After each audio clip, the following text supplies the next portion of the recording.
মা সঙ্গীত সরস্বতীর ঘর।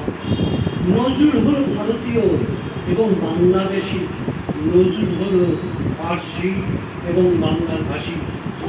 নজরুল হলো মাজার, মক্তব, মসজিদের ওই মুয়াজ্জিন।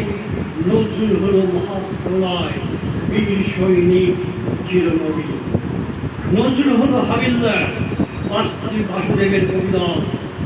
নজরুল হলো সুফি, কাওয়ানি, সাধক, বিকট। নজরুল হলো রেটো গান, রক্তাম্বর ধারিণী মা। নজরুল হলো বিষের মাসি, পাউন্ডে খামসমা। নজরুল হলো রাজদ্রোহী, দুনিয়া জুড়ে ভাবে জানি। নজরুল হলো দিন মুসাফির, মুক্ত গানে কর্মচারী। নজরুল হলো উন্নতশীল, স্নেহ, রফিকুল্লাহ। নজরুল হলো বিদ্রোহী কবি, দুর্বৃত দেব। নজরুল হলো শ্যামের বাঁশি, কবির গজল, জাতীয় কবি দুপুনিয়া, যিনি পশ্চিম